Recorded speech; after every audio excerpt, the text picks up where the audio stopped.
Robert Williams will need surgery. I'm going to explain why that still doesn't clarify much of the timeline. Plus, Boston Celtics losing Toronto, not exactly unexpected, but it did show us Ime Udoka's building culture in Boston. I'm going to explain how right now on the Locked On Celtics podcast. Be ever ready. Recognize the city of champs. Boston, baby, we do what you can't. Locked on number 18, Tatum and Brown, J-team, step back.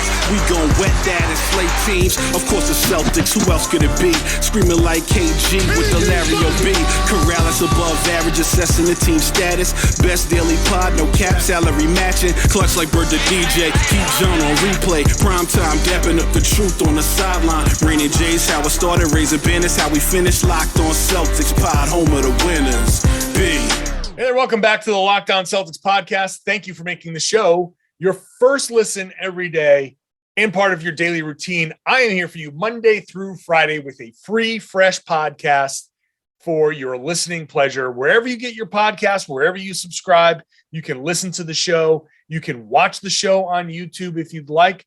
Growing the YouTube channel. We're up over 4,600 subscribers, getting closer to 4,700. I want to get to that 5,000 before the season ends. It's going to be close, so hopefully we can get there. I'm John Karalis. I cover the Boston Celtics for Boston Sports Journal. I've written a book called The Boston Celtics All-Time All-Stars, which you can get on my website. Here's a look at it right here on the YouTube channel. You can get on my website, johnkaralis.com. $30 gets you a signed copy. I'll write whatever inscription you want inside, sign it, send it off to you. International rates are different than the domestic rates. Sorry, not my choice. Got to do it, but it's there for you. If you want to pick it up for $30, makes a great gift. Let's get it. There's three distinct conversations to have in today's podcast. So segment 3, Ime Udoka, culture in Boston, how it's kind of starting to replicate what he did in San Antonio, what he was a part of in San Antonio. Second segment will be the game against Toronto. I'm not going to go 3 segments about the Toronto game. Basically one, and the other one is sort of sidebar-ish of this game. Second segment is all we need about the game in Toronto. No, if you're still not aware of what happened, the Boston Celtics lost that 115-112 in overtime. Marcus Smart started. He was the only starter. No Tatum, no Brown, no Horford, no Rob Williams. And you had extended minutes with Sam Hauser, Luke Cornett. So not really a whole lot to break down here, but no Rob Williams is the big thing, because as we found out on Monday morning, Robert Williams has a torn lateral meniscus in his left knee.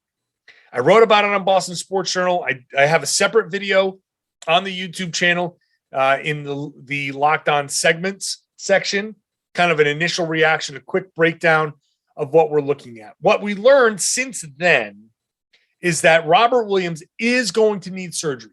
There is no rehab option, which tells us the tear is somewhat significant. It's not one of those minor tears. People bring up Joel Embiid. He played through something. Some guys can play through a torn meniscus, but that's a relatively minor tear. So the deduction that we can make is this isn't a minor tear. There is some level of significance to this torn meniscus. So Ime Udoka said before the Celtics played Toronto that surgery is definite. That's going to happen. It's just a matter of what the surgical options are. And so when it comes to a meniscus, if you don't know, people are like, what the hell is a meniscus? It basically is cartilage. It's cartilage in your knee that acts as a shock absorber. If you remove the meniscus, you have the risk of arthritis because cartilage goes between the bones to kind of keep it from rubbing together. That's what prevents arthritis. Arthritis is bone on bone. And that's painful. That sucks. Losing a shock absorber for a guy like Robert Williams, a bouncy guy like Robert Williams, can be problematic. So, and the other thing to explain is that meniscus, it doesn't tear, it doesn't heal completely on its own. It's not like a cut. It's not like a broken bone where you set it, you leave it, and then after a while, your body just does its work and repairs it.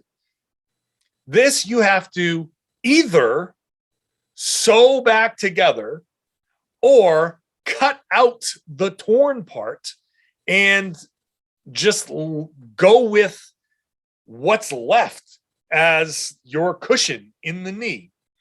Some guys choose to cut out and do a just a little kind of resection of the meniscus. You slice it out, you reshape it, and you kind of roll with that. Again, that does come with risks. Player can be you get arthritis and all of that stuff, and that's something a player has to weigh. But that's a quicker option. That can bring Robert back maybe within 4 to 6, maybe 8 weeks, depending. But there is a timeline in there if he has the resection surgery that he could be back. Could it be in the first round? Very optimistic he could be back in the first round. I think Ime sort of ruled that out. So we're looking at maybe second or third round. So second round conference finals in that range. The Celtics will still have to figure out how to get by without him. If he gets it repaired, if they sew it back together and they go the let's let your body kind of heal route like that way, then he's probably going to be done for the remainder of the season. It could be a recovery that stretches into the summer. It could be something that now lingers into the beginning of next season. We've seen guys be out for multiple months. Some guys have been out for a real long time, and that would be, I think, an option.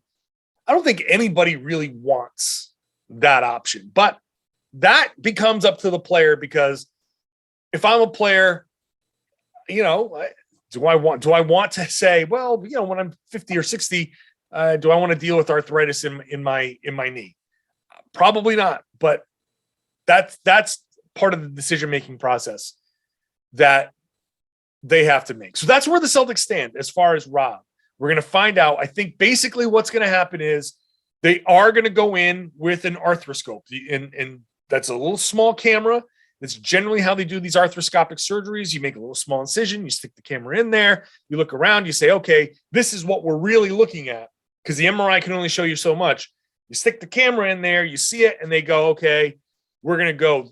They go in with the plan, option 1, 2, 3, whatever. And then once they see it, they do what's best. And we'll have to wait and see what's going to happen. They're going to go in, do the surgery, and then we're going to find out afterwards how long he's out. Could be out for the regular rest of the season, could be out for 6 to 8 weeks, could be anything in between there. In the meantime, the Celtics have to figure out what the hell to do without Robert Williams. Now, it's not all doom and gloom. I'm not going to sit here and say that their chances have been torpedoed, but they've taken a hit for sure, because without Rob, he's a big part of both the offense and the defense. He's a guy, his rim running, that vertical spacing where he sucks in the defense, opens things up for the guys on the perimeter. There's no doubt about that. Opens up passing lanes, opens up driving lanes. Defensively, he's playing this off the ball kind of helper where he shows up out of nowhere and just blocks the crap out of the ball. He's been a huge part of the best defense in the league, where he's even gotten some mentions as in the defensive player of the year conversation, but definitely a first team all defense kind of guy. How do you make up for that? Well, it's going to take a few different guys. Daniel Tice is going to be the first guy to step in. And that I think is not the worst option. And what we saw in this game against Toronto, I actually saw some stuff that was encouraging, where the Celtics will still have to figure out how to play with him, but they can still throw him lobs. They were, I think, a little worried about throwing him lobs in this one, but they can still throw some lobs. He can still be a threat down the middle, and he can still be a threat to block shots. Of course, he doesn't do it with the level that Robert Williams does. If Robert Williams is a 10, then Daniel Tice is probably a 6 or a 7, but it's not a 2 or a 3. So you have some level. You can run a few of the same things. You don't have to completely remake your team. You also have Al Horford, who, when he's on the floor and Robert Williams is not, they're a plus 12.6. The problem is when they're together, it's like a plus 22 or something. So they do take a big hit, but with Al Horford and other options, could be Grant Williams, could be Jayson Tatum playing down a position, could be Jaylen Brown, who's guarded fours, could be anybody. They throw Marcus Smart on certain fours, depending, and you put Derek White in the lineup there, and he guards the guard, and Smart kind of roams and plays a role like that. There are options for the Celtics to get by here. The good thing is the way the Celtics have been beating teams, they've been blowing them out. And without Rob, they just come back down to earth a little bit. We saw in this Toronto game that without Rob and without Al Horford, there was little fear driving to the basket. The Celtics will have to make up for that for sure. But as much as their title hopes take a hit, they're not decimated. This is still a team that has Jayson Tatum and Jaylen Brown. And any team that has Tatum and Brown, that still has Tatum and Brown, has a good shot. And the rest of the Celtics fit very well. And there are options to try to minimize the loss for Robert Williams. It's just, you're not going to make up for it. You're just trying to minimize it. And I think Tice and the rest of the guys that they have, there is a way that they can do it, and they can do it somewhat effectively. We're going to start to see maybe Wednesday against Miami, we'll get a real good look at how the Celtics are going to approach this. I expect the guys to be healthy. I expect Al to be back and Jayson and Jaylen to be back. So we'll get a good look about that on Wednesday for sure. I'll come back. We'll talk about the game against the Toronto Raptors. That's going to come up after we talk about NBA Top Shot. Top Shot is the officially licensed NFT of the NBA, where you can connect with a passionate community of NBA fans around the world and build your collection with your favorite moments from NBA history. It's the future of what being an NBA fan looks like. It's different. Used to have trading cards, but now we have these NFTs, which is part stock market, part fantasy sports, and a built-in loyalty program. Top Shot has evolved. Trading cards made it easier to buy, sell, and trade, removing the hassle of getting the grading and all of that stuff. There's 24/7 peer-to-peer marketplace, so you can scroll through all your favorite players and teams. Once you find a moment that you've been looking for, you can buy it in a couple of clicks. Now, people ask all the time, why do I want to do that when I can just watch this stuff on YouTube? Well, that's a great question. It's just the same as, why would you want to buy trading cards when you can just look at the picture online, or you could have looked at the picture in a book? It's different. You're collecting these things, and Top Shot is basically about having ownership. So you can sign up for Top Shot today. The best way to get started is get yourself a starter pack. You can even pull a moment of like a superstar like LeBron or Kevin Durant, or rookies like Cade Cunningham or Evan Mobley. It only costs $9. Try it out. See what it's all about. See what the community is about. See what you think about owning these moments. Head on over to lockedon.nbatopshot.com. lockedon.nbatopshot.com to start building your collection today. We're also brought to you today by TrueBill. TrueBill is a great app that is going to help you avoid these scams of free trials and help you take control of your subscriptions. Look, the pandemic came and still going on, and we've all subscribed for all of these different things. We've all signed up for these free trials. We've probably forgotten about a few. Sign up for TrueBill. It's a new app that helps you identify all of these subscriptions that you don't need, you don't want, or you simply forgot about. On average, you save up to $720 a year. People have been saving up to $720 a year with TrueBill. Companies make these subscriptions hard to cancel. They make it so you forget after a while, but they still take your credit card number. You link your subscriptions to TrueBill, then you can cancel with one tap, or you can use the TrueBill concierge, cancel the unwanted subscriptions there. They'll take care of it so you don't have to. Don't fall for these scams. Start canceling it today at TrueBill.com/LockedOnNBA. Go right now, TrueBill.com/LockedOnNBA. It could save you thousands of dollars a year at TrueBill.com/LockedOnNBA. Thanks for making Locked On Celtics your first listen every day. Want to make Locked On now your second listen. Locked On Now. It's a great recap of the night in the NBA. You can get either side, both sides. You get Locked On Celtics, Locked On Raptors side. We each record our couple of minutes, and you have an opportunity there to get both sides of the story. It's a great recap of the night. Check it out, Locked On Now, wherever you get your podcast, and it's on the Locked On NBA feed on YouTube. Celtics lose to the Toronto Raptors 115-112. Marcus Smart was the only starter available. Jaylen and Jayson out with sore right knees. Al Horford still out with the personal reasons, and obviously no Robert Williams. So they started Smart, Derek White, Daniel Tice, Grant Williams, and Aaron Nesmith. That is a formula for getting your butts kicked, but they didn't get their butts kicked. They hung in there. They had a lead as high as 11. They went out and won the first quarter. They scored 38 points in the first quarter, winning that 38-30. They won the third quarter. They held the Raptors to 47 second half points, not counting the overtime. They just, at some points, they were sloppy. They had a bunch of turnovers. They had 17 turnovers in this game. They gave up 26 points off of those turnovers, tons of live ball turnovers. They gave up tons of offensive rebounds, leading to second chance points. The Raptors had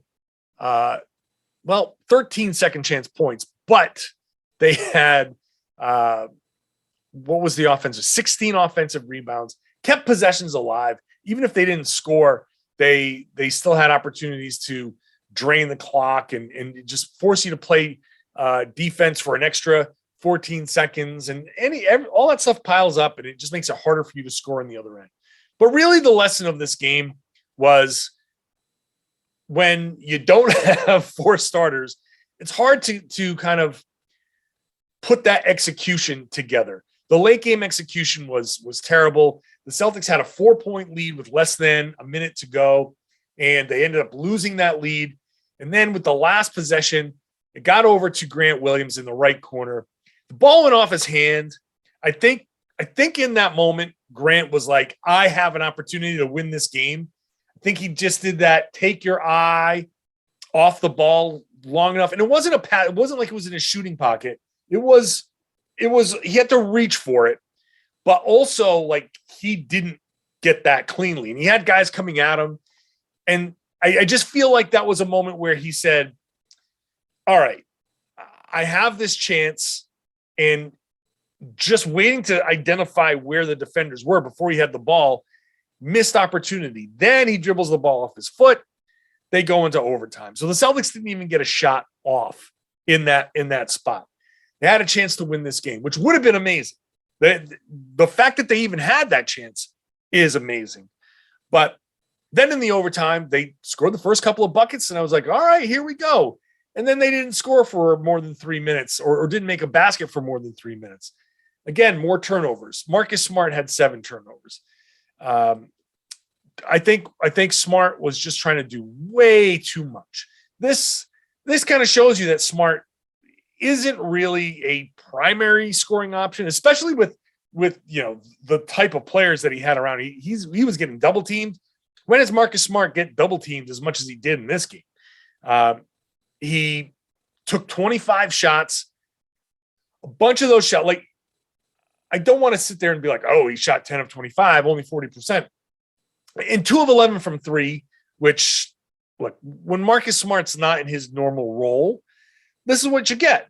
I think this kind of shows the point that I've been making for a long time, where Marcus Smart, not as the point guard, Marcus Smart is going to kind of take some questionable shots. He's trying. He was really, really trying in this game, trying too hard.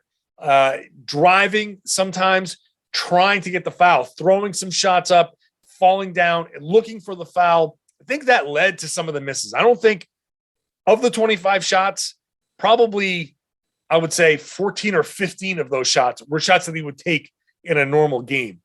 He was the only guy who could get past any defenders, the only guy who can get into the middle on a regular basis. And he was trying to do that and score and draw fouls. He should have been driving and kicking and still kind of working that way. Ime said after the game, I thought we overdrove. We overcommitted to the drive. I think that's a little bit of what Marcus was doing there. And it didn't work out well for him because just doing that much and then doing what he did on the defensive end, which was really good. I mean, he was really playing. I think he was playing hard and he was playing well for like 90% of possessions. And then the 10% that he wasn't playing well was all spread out over the end of certain possessions. So I don't want to make it sound like I'm down on Smart for this game. I think I'm actually higher on Smart based on what I saw here and saying, like, as the point guard, yeah, this is what we saw in this game was like Smart in a off ball role in some ways. Smart thinking he has to score so much. When he thinks he has to score, he tries to score. When he doesn't think he has to score, then he doesn't. I think that's where you see this. Aaron Nesmith was great in this game. I thought his effort all over the place. And a lot of times, I mean, I count myself probably 3 or 4 times in any Aaron Nesmith game. He played 39 minutes. In any game where he plays more than like 25, I'm sitting there having like a gasp moment, like, oh, my God, is he going to get up? And he bounces back up. He's like a baby, like a little toddler. Toddler rolled down the stairs, gets up and dusts himself off and walks off into the kitchen looking for a cookie. Aaron Nesmith is I'm searching for pictures on Getty Images for my Boston Sports Journal stories. And I look at Aaron Nesmith and he's horizontal to the floor in all of the pictures that I saw. His legs are all over the place. It looks almost fake in some ways. He's just all contorted in the pictures that I look at. I wish I could show them to you on here. I can't. People ask me for, like, can you show us a picture? Can you show us highlights of what you're talking about? I can't. I don't have the rights to that stuff. And just to let you in on it, if I know a lot of people just do it anyway, but if I do it and get a copyright strike, then the entire network gets a copyright strike. And that's just not worth the risk to the entire network. Because if I'm the dude that gets the entire network a copyright strike, then they will be very, very mad at me. So I'm sorry I can't show you those pictures or the highlights of what I'm talking about here. But Aaron Nesmith, and then 2 of 4 from 3. Let's hope that this is the beginnings of him finding that 3-point range. Like Derek White. Derek White was okay in this. He had some good moments, some bad moments. He missed a potential go-ahead layup in the overtime. Toronto would have had a chance to score, but they didn't have Pascal Siakam at that point. He had fouled out. Derek just drove and kind of like pushed himself back. And I think the momentum, he didn't just judge it the way he should have, and he left it short. So he basically airballed the layup, short-armed it. But I thought, Derek was decent in this game. Sam Hauser was pretty good. Peyton Pritchard was not. Tough night for his shot to kind of go away. It looked like he was staying hot early, but 5 assists for Pritchard, 8 assists for Derek White, by the way. Don't want to neglect that. So that's the game. I thought this game they tried hard. They defended, I think, pretty well for a lot of times. So they just didn't clean up the ends of possessions. They dared the Toronto Raptors to shoot 3-pointers, and the Raptors obliged with 10 of 39 shooting, 25.6%. That strategy worked. They kind of got a little lost on Fred VanVleet, and Fred VanVleet hits a couple of 3-pointers in that fourth quarter that gets them back into the game. It looked like the Celtics were going to win this thing, and then VanVleet hits those couple of 3-pointers like back to back, and that saved the game for them for sure. OG Anunoby hit one in overtime that put them ahead for good. So those, they hit the timely threes, but the Celtics, that was their strategy.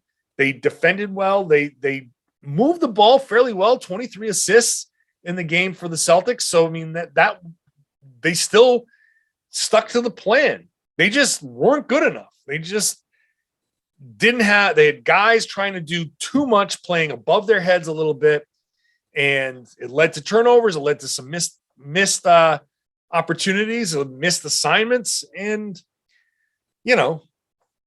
that's it. After the game, Marcus Smart said he was proud of the guys, and I get it, because everything I just said there in the last minute, where they defended and they did everything, they followed the plan, that's all part of building a culture. And that's what I'm going to talk about in the third segment. Ime Udoka is building a culture in Boston. It's built on what he got in San Antonio. I'm going to talk about that after I tell you about Rock Auto, which is going to get you everything you need for your car, your truck, your motorcycle, your RV. It's pothole season. There is undoubtedly going to be a need for a lot of you to get something for your car. Is it going to be a headlight that you need fixed? Is it going to be something that gets up underneath and into your engine? I don't know what it's going to be, but you're going to need something, and Rock Auto is going to have it, and they're going to have it at a price that you can afford. Don't bother going to one of those strip malls. Don't bother going to one of those little like mini warehouse. They don't have enough. They don't have everything for all the cars that are out there. How do you know that whatever you drive is going to be what they have, what the parts that they keep in stock? You don't. Rock Auto does have it. So go to rockauto.com, enter all your information in there, and they're going to have this nice, big, expansive catalog with everything that you need, from complicated to simple. You don't have to be an expert. You can just, whatever you need, it's there. Trust me, whatever, as simple as you need it, it's going to be there. And their prices are reliably low. It's a family business. They've been doing this for over 20 years. So check them out. Go to their website. And when you do buy something, it's very simple. They have a little box that says, "How did you hear about us?" Just write "Locked On" in that box. It's the only way they know that we sent you. And that's very important for them to know that we sent you. So write "Locked On" in there, "How did you hear about us" box. It's an amazing selection, reliably low prices, all the parts your car will ever need. rockauto.com. So with the loss, the Boston Celtics now drop to fourth, I guess, in the standings. They are a game behind. It's a three-way tie for second. And the Celtics do hold tiebreakers against Philly and Milwaukee, but because they have played one more game, the Celtics have, and have one more loss, they're just percentage points behind. So technically, Philly and Milwaukee are tied for second, which puts Boston in fourth. Boston, Miami on Wednesday will be a huge one there. If the Celtics can win that one, then the Celtics pick up a game on the Heat. They basically flip-flop in the standings. Boston will be a game ahead of Miami. And because of the tiebreaker, you can basically say it's 2 games ahead of Miami. And so that would be a big one. And after this game in Toronto, I really... It's weird. The game, I think, instilled even more confidence in me, in the coaching and the system and the culture that Ime Udoka is trying to build in Boston. New head coach. It's a new culture. It's a new kind of beginning for the Celtics. And I still believe that Brad Stevens is a fabulous coach. And I believe that if he were to leave and become a coach somewhere else, that team would be very successful. So far, he's been great as a GM, as the president of basketball operations. So let's kind of keep that rolling, see how that goes. But with the new coach, it's a new culture, it's a new identity. And this game kind of, I think, solidified to me that Ime Udoka has built something that is sustainable here, because you have this game, you have a very easy for guys to play for themselves, very easy for guys to start taking shots that they shouldn't take, for guys to be trying to kind of throw the team plan out and say, I'm going to do what I need to do because I might not be here after this year, and I need to show. So it's a very summer league kind of mentality. I need to show anybody that might be watching, an agent. I need to show a GM or a coach that might be watching what I'm about so I can get a camp invite or something. So None of that happened in this game. The Celtics kind of went out with a game plan. They stuck to the game plan. They defended. They really tried. They went out there and they blocked. How many shots did they block in this one? 7 blocked shots in this game. And they really tried to defend the rim as best they could, knowing, of course, that they didn't have their main kind of cogs to defend the rim, but they went out there. They gave it everything that they had. They stuck to what they do.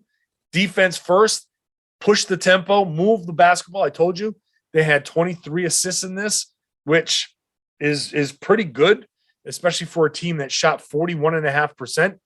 23 assists on 39 baskets, pretty good. I just saw this as a culture, kind of a step forward for the culture that Ime's built. And it's something that you can see. It's that San Antonio kind of feel. There's a reason why Ime Udoka in San Antonio was like kind of, I don't know if enamored is the right word, but you know, you hear the stories of when he was first there as a coach and behind the scenes, like the feeling of like, this is almost too good to be true, the way they are genuine and honest with one another. That's who Ime is. He doesn't talk a whole lot, but Greg Popovich calls him a great communicator. It's not about talking, saying words. It's about communicating. I should probably learn a little bit about not talking as much, but I'm not Ime Udoka. I talk probably 30 times as much as Ime does. He'd probably tell me to shut the hell up at this point, but his deal is direct communication, economy of words. I'm going to tell you exactly what I'm thinking. There's no sugarcoating, no BS. Here it is. Then you tell me, and then we can work things. You disagree? Tell me.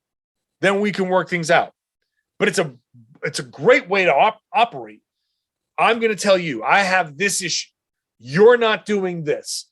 Here it is. And here's the video to prove it. What's your take on that? All right, let's get back and forth. All right, now we're going off and you're going to do what you're supposed to do. And let's see how this works. That type of culture of accountability, direct communication, no sugarcoating, no sweeping things under the rug. When there's an issue, we deal with it. I mean, it's a great life lesson. This will help so many people just in general, like in society. Here's a problem. Let's deal with it head on. Here's what I got to say. All right, what do you got to say? Well, let's hammer this out and not be sensitive and not be, take it, too personally. We have an issue. Let's fix it. I wish a lot of people would do this, but that's the culture that he's building here in Boston. And the thing about this is it's kind of a perpetual motion machine if you can do it right. Look at the San Antonio Spurs. And I think the best compliment I can pay the Spurs and the best example that I can use about the Spurs is in this world where everybody's a hot take artist, where people like, a couple months ago were saying, got to break up Tatum and Brown. This team is hot. This team is trash. Everything is hyperbole, way out there, hottest, blistering hot, melt your face takes. In this culture of takes, not a single person's out there on these national shows, on these debate shows, that's willing to say the San Antonio Spurs are dead. Not a single one of them, because nobody wants to count out the Spurs. Now, obviously, they're not a contender, but no one wants to count them out of the play-in.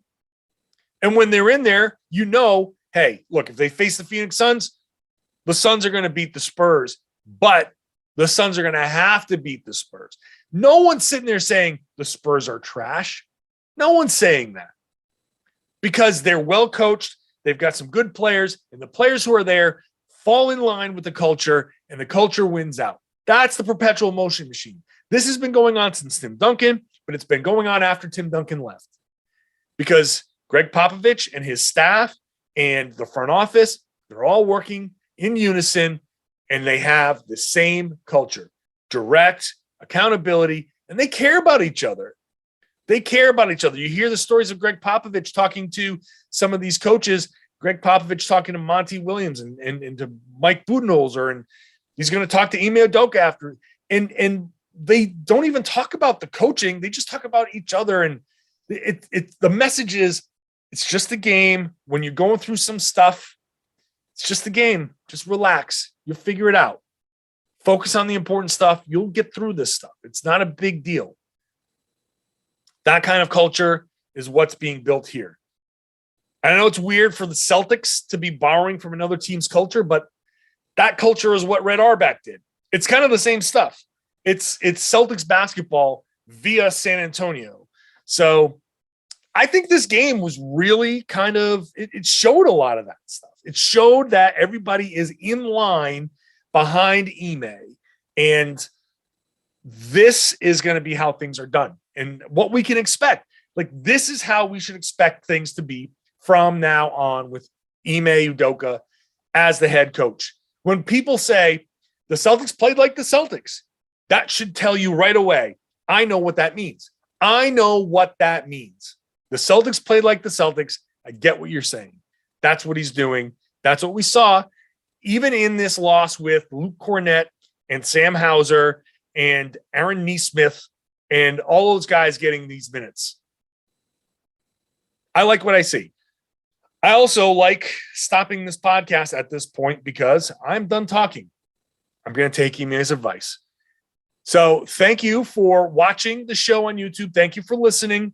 Those of you who are subscribed, I really do appreciate it. If you're not, if you're still here, if you're still listening to my words or watching what I'm saying, then I hope that means you are ready to hit that subscribe button, that you're ready to hit that bell on YouTube. You're ready to make a comment and hit that thumbs up and give me all the stuff that sustains me as a YouTuber, podcaster, and all of that stuff. I need your support. Hopefully you're willing to give it to me, and hopefully you are willing to share the podcast, spread the word. Tell everybody that they should be listening to and watching the Locked On Celtics podcast. It's right here on the Locked On Podcast Network.